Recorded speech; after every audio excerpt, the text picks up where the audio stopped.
Hello student, आज की online class में हम कल की क्लास को कंटिन्यू करेंगे।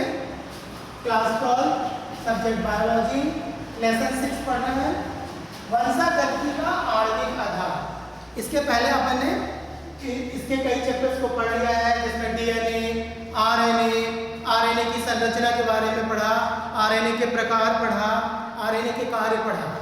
आज का एक पहला टॉपिक है अस्थिर क्षारक। तो बच्चों, अपन ने पढ़ा था आनुवांशिक कोड, जिसमें 3 नाइट्रोजन क्षारक आपस में जुड़ते हैं और उन 3 नाइट्रोजन क्षारकों में प्रोटीन निर्माण की सूचना उपस्थित होती है। तो ये जो अस्थिर क्षारक, तीसरा वाला अस्थिर क्षारक होता है, जैसे AUG है, मान लीजिए ये आनुवांशिक code adenine, uracil and guanine है, जिसमें प्रोटीन सूचना निहित है। उसमें का जो तीसरे नंबर वाला क्षारक होता है, यह क्षारक एडेनिन के साथ भी जुड़ सकता है और यूरेसिल के साथ भी जुड़ सकता है, यानी इसकी स्थिति निश्चित नहीं होती है। इसलिए जो आनुवांशिक कोड का ट्रिपलेट कोडॉन जो होता है, या जो तीसरा क्षारक होता है, वो चूंकि पहले दूसरे दोनों से जुड़ सकता है, इसलिए इसको अस्थिर क्षारक कहते हैं। सेकेंड टॉपिक है आनुवांशिक सूचनाओं का प्रवाह या सेंट्रल डोग्मा। आनुवांशिक सूचनाओं का प्रवाह कैसे होता है? प्रोटीन संश्लेषण की सूचना सर्वप्रथम डीएनए में संचित होती है। डीएनए क्या करता है? आनुवांशिक सूचना यानी प्रोटीन निर्माण की सूचना को मैसेंजर आरएनए तक पहुंचाता है। डीएनए से सूचना जाती है कहां पे? मैसेंजर आरएनए में, और मैसेंजर आरएनए से यह सूचना जाती है प्रोटीन को, और फिर प्रोटीन का निर्माण होता है। तो प्रोटीन्स बनते कहां पे है? प्रोटीन हमारे कोशिकाओं में पाए जाने वाले राइबोसोम्स में निर्मित होते हैं। तो इस तरह से एक आनुवांशिक सूचनाओं का प्रवाह होता है। कैसे होता है आनुवांशिक सूचना का प्रवाह? सबसे पहले प्रोटीन निर्माण की जो आनुवांशिक सूचना होती है वो डीएनए में होती है। डीएनए इस सूचना को मैसेंजर आरएनए को देता है। मैसेंजर आरएनए इस सूचना को ले जाकर राइबोसोम में पहुंचाता है और वहां पे प्रोटीन का निर्माण होता है। तो इसके प्रमुख 2 पथ हैं। पहला है सेंट्रल डोग्मा, इसको कहते हैं पहला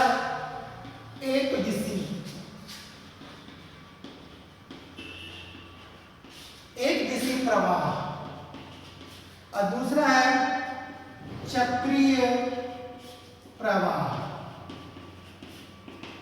एक दिशी प्रवाह में प्रोटीन संश्लेषण की सूचना एक सीधी रेखा में चलती है, यानी सबसे पहले डीएनए से प्रोटीन निर्माण की सूचना किसमें जा रही है? मैसेंजर आरएनए में, और यहां पे प्रक्रिया होती है अनुलेखन।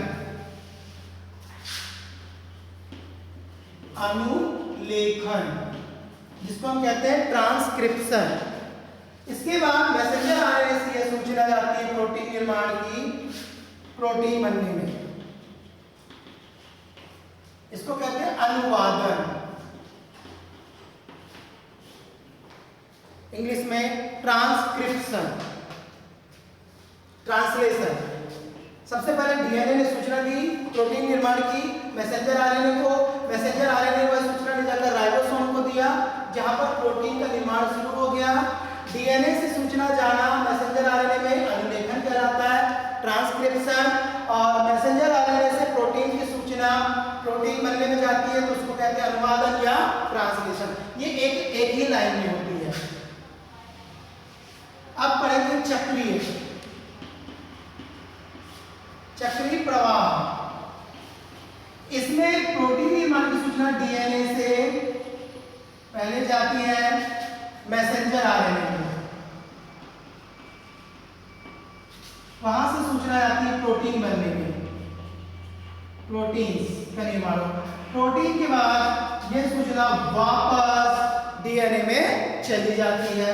इस प्रकार एक चक्र का निर्माण हो जाता है, तो इसे चक्रीय प्रवाह कहते हैं।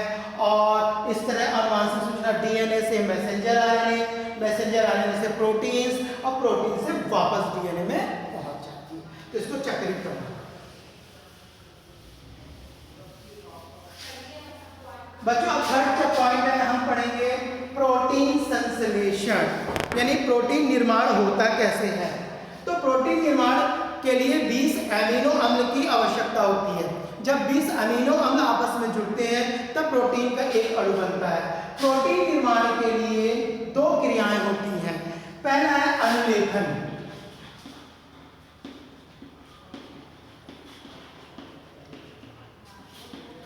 अनुलेखन इसे कहते हैं ट्रांसक्रिप्शन।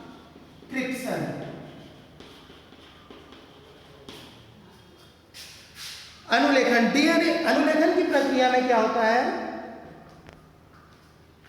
डीएनए द्वारा एंजाइम की उपस्थिति में मैसेंजर आरएनए तक या मैसेंजर आरएनए के निर्माण की प्रक्रिया को, डीएनए द्वारा एंजाइम की उपस्थिति में मैसेंजर आरएनए के निर्माण की प्रक्रिया को हम अनुलेखन या ट्रांसक्रिप्शन कहते हैं। अच्छे समझ गए। यह प्रोटीन निर्माण की पहली अवस्था होती है जो आरएनए पॉलीमरेज एंजाइम्स की उपस्थिति में होती है। तो डीएनए के द्वारा मैसेंजर आरएनए बनने की प्रक्रिया को अनुलेखन यानी ट्रांसक्रिप्शन कहते हैं। यह प्रोटीन निर्माण की पहली अवस्था है और ये आरएनए पॉलीमरेज एंजाइम्स की उपस्थिति में होती है। इसके कई अवस्थाएं होती है या ये प्रमुख 3 चरणों में पूर्ण होती है। पहला है डीएनए समाचारों का, डीएनए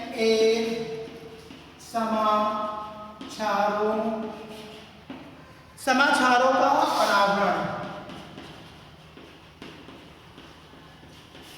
दूसरा है क्षार युग्मन।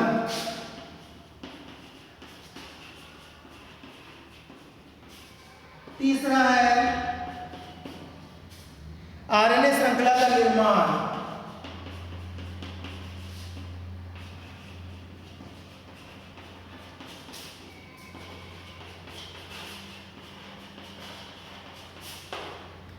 सबसे पहले क्या होता है डीएनए समाचारों का अनावरण। क्योंकि डीएनए से क्या बन रहा है बच्चों, मैसेंजर आरएनए।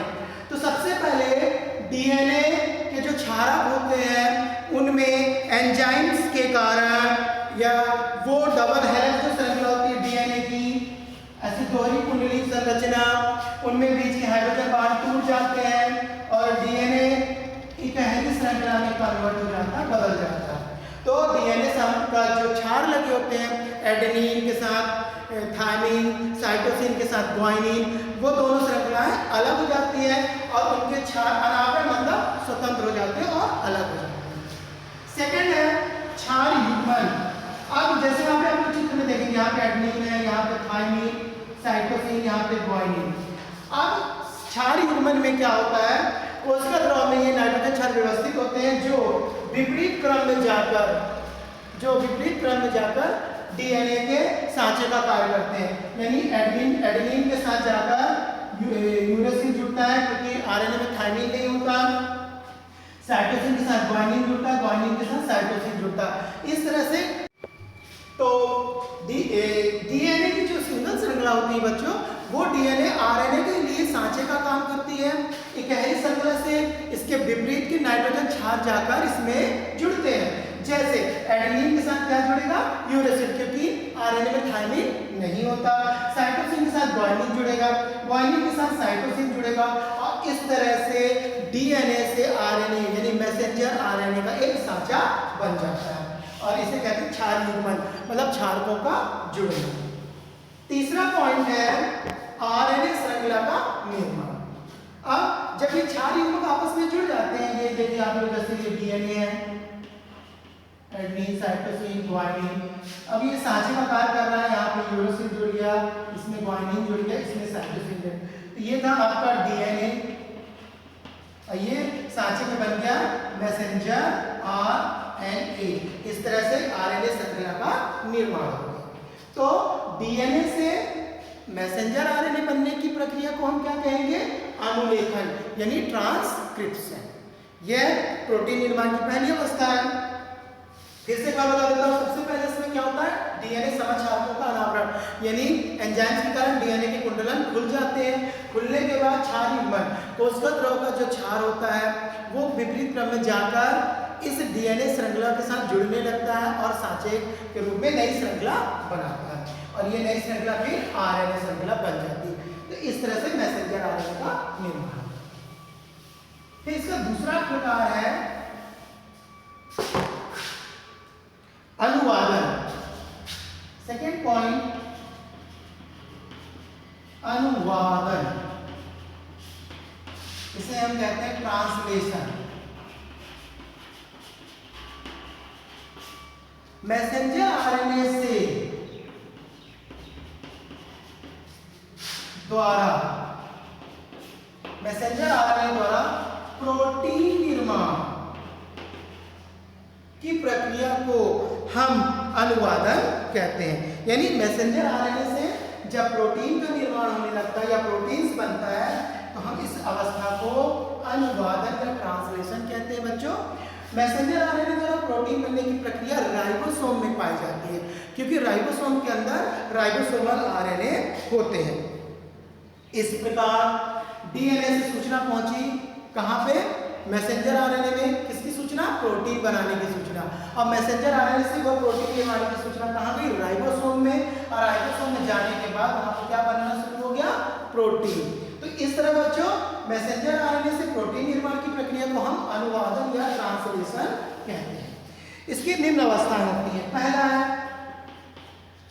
एमिनो अम्लों का कोशिका द्रव में सक्रियण। पहले क्या होता है? अमीनो अम्ल, क्योंकि प्रोटीन बनने के लिए क्या चाहिए हमें? एमिनो अम्ल। तो सबसे पहले एमिनो अम्ल कोशिका द्रव में जाकर एकत्रित होते हैं। सेकेंड है एमिनो अम्ल का आरएनए से जुड़ना, ट्रांसफर आरएनए। क्योंकि एमिनो अम्ल को कौन ग्रहण करता है? Transfer RNA. ठीक है, जीव द्रव्य से ये ट्रांसफर आरएनए एमिनो अम्ल को एकत्रित करता है और उसको कहां ले जाता है? राइबोसोम में। थर्ड है मैसेंजर आरएनए का राइबोसोम से जुड़ना, और फिर इसके बाद पॉलीपेप्टाइड श्रृंखला का बनना, और इसके बाद लास्ट में एमिनो अम्ल के जुड़ने से प्रोटीन का निर्माण। तो इस तरह से प्रोटीन संश्लेषण की दो विधि होती है, अनुलेखन और अनुवादन। नेक्स्ट टॉपिक है फोर्थ हेडिंग जीनोम या जीनोमिक। क्या होता है बच्चों? जीनोम पढ़ेंगे। जीनोम किसी भी जीव के अंदर उपस्थित आनुवांशिक पदार्थों को जो कि एक पीढ़ी से दूसरी पीढ़ी में जाते हैं, उन आनुवांशिक पदार्थों को हम जीनोम कहते हैं। जैसे गुणसूत्र, जीन, डीएनए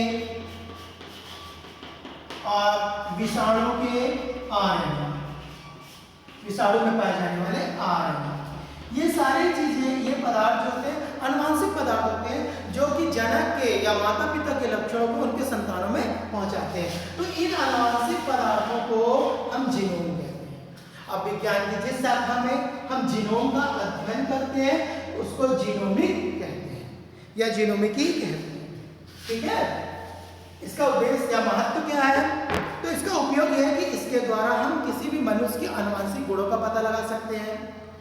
इस जीनोम के द्वारा हमें उसके जीन्स की स्थिति का पता चलता है, जीनोम के द्वारा उसके गुणसूत्र का पता चलता है, जीनोम के द्वारा उसमें नए नए गुणों का समावेश किया जा सकता है, और जीनोम के द्वारा आनुवांशिक बीमारियों को भी दूर किया जा सकता है। नेक्स्ट टॉपिक है मानव जीनोम परियोजना, ह्यूमन जीनोम प्रोजेक्ट। इसे शॉर्ट फॉर्म में H human, G for genome, P for project भी कहते हैं। ऐसी परियोजना जिसमें मानव जीनोम के संगठन, संरचना एवं कार्य का अध्ययन किया जाए। मतलब वह परियोजना जिसके द्वारा मानव में उपस्थित आनुवांशिक पदार्थ जैसे कि गुणसूत्र, उसके जीन, उसका डीएनए, इन सारी चीजों के संगठन का, कि वो किससे मिलकर बने हैं, कैसी संरचना है उस संरचना का, और ये क्या क्या काम कर रहे हैं। तो आनुवांशिक पदार्थों के कार्य का, संरचना का, संगठन का अध्ययन करना क्या कहलाता है? मानव जीनोम परियोजना कहलाता है। मानव जीनोम परियोजना में इसका जो शुभारंभ हुआ था 1 अक्टूबर 1990 में किया गया था। 1 अक्टूबर में मानव जीनोम परियोजना का शुभारंभ किया गया था। इसका उद्देश्य क्या है? तो पहला उद्देश्य है मानव में उपस्थित लगभग 20,000 से अधिक जीन्स के बारे में जानना। दूसरा उद्देश्य है कि मानव के गुणसूत्रों की संरचना का पता लगाना। तीसरा है मानव में उपस्थित अनुवांशिक गुणों का पता लगाना। फिर चौथा, मानव में उपस्थित अनुवांशिक बीमारियों का पता लगाकर उसे दूर करना और अच्छे गुणों और अच्छे नस्लों का समावेश। एक पॉइंट और आता है कबाड़ जीन। कबाड़ जीन जिसे इंग्लिश में कहते हैं जंग, JUNK, जंग जीन। ऐसे जीन जो मानव जीनोम या प्रोटीन निर्माण की सूचना जिसमें नहीं होती, वह जीन्स जिसमें अनुवांशिक कोड या अनुवांशिक सूचना यानी प्रोटीन निर्माण की सूचना नहीं होती, ऐसे जीन को हम कबाड़ जीन्स कहते हैं, क्योंकि इसका परिणाम नहीं होता। अब लास्ट मीटिंग में पढ़ेंगे DNA फिंगरप्रिंट या DNA अंगुली छापन कहते हैं। फिंगरप्रिंट आप लोग नॉर्मल बोलचाल की भाषा में देखते हैं, या किसी अपराधी का पता लगाना होता है, किसी मर्डरिस्ट का पता लगाना होता है, किसी बलात्कारी का पता लगाना होता है, या कोई नाजायज बच्चा है और उसके माता पिता का पता नहीं चल रहा, तो आप लोगों ने टीवी में, फिल्म में कई बार देखा होगा कि इसका DNA टेस्ट होगा और DNA टेस्ट के द्वारा पता चल जाएगा कि कौन अपराधी है, कौन बलात्कारी का, या उस नाजायज बच्चे का या वो लावारिस बच्चे का माता पिता कौन है। तो इस तरह वह तकनीकी जिसके द्वारा हम पढ़ रहे DNA अंगुली छापन या DNA फिंगरप्रिंट इंग्लिश में इसको कहते हैं, वह तकनीकी, वैज्ञानिक तकनीकी जिसके द्वारा DNA के आधार पर किसी व्यक्ति की पहचान होती है, तो ऐसे विधि को हम DNA अंगुली छापन या DNA फिंगरप्रिंट कहते हैं। ठीक है, इस तकनीकी का आविष्कार एलेक जेफरी नामक वैज्ञानिक ने 1985 में किया था। DNA फिंगरप्रिंट, इस तकनीक का आविष्कार किसने किया था बच्चों? एलेक जेफरी ने 1985 में किया था। DNA फिंगरप्रिंट तकनीकी निम्न है। पहली अवस्था इसमें होती है, इसके लिए किसी भी व्यक्ति के शरीर की कोई भी कोशिका, रक्त के धब्बे, वीर्य के धब्बे, उसके चमड़ी या उसके बाल के जड़ आदि को प्राप्त किया जाता है। फिर इसको एंडोन्यूक्लियेज एंजाइम की सहायता से पचाया जाता है। ठीक है, सैंपल हम ले लेते हैं और उसको फिर एंडोन्यूक्लियेज एंजाइम्स की सहायता से पचाते हैं। सेकेंड अवस्था में इस DNA को क्षार के विलयन में उपचारित कर देते हैं, जिससे DNA की ये दोहरी श्रृंखला सिंगल हो जाती है, खुल जाती है। थर्ड है, इसके बाद DNA को बफर विलियन पेपर द्वारा छान लिया जाता है। एक गहरी श्रृंखला को बफर विलियन पेपर द्वारा छान लेते हैं। फोर्थ, प्राप्त DNA को पेपर टॉवल पर रखकर उसके ऊपर नाइट्रोसेल्यूलोज झिल्ली की परत लगा देते हैं। अब DNA सिंगल श्रृंखला है, इसको हमने पेपर टॉवल पे रखा और उसके ऊपर नाइट्रोसेल्यूलोज की झिल्ली लगा देते हैं। फिर उसके ऊपर 0.5 किलोग्राम का वेट रात भर रख देते हैं, ताकि उस DNA का जो चित्र है वो नाइट्रोसेल्यूलोज पन्नी पर छप जाता है। नाइट्रोसेल्यूलोज झिल्ली को अब 8 डिग्री सेल्सियस पर 2 या 3 घंटे तक रखते हैं और DNA का चित्र उस झिल्ली पर पूरी तरह छप जाता है। अब ये जो DNA का चित्र प्राप्त हो गया, इसको DNA रेडियोग्राफ कहते हैं। इस DNA रेडियोग्राफ को संभावित या जिस पर आपको शक है उस व्यक्ति के DNA रेडियोग्राफ के साथ मैच करते हैं।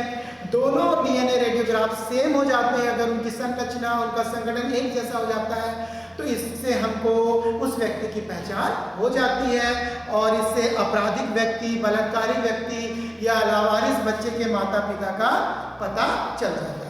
आज की क्लास यहीं पे आपकी समाप्त होती है। आप इसको सब्सक्राइब कीजिएगा और कमेंट कीजिएगा। Thank you.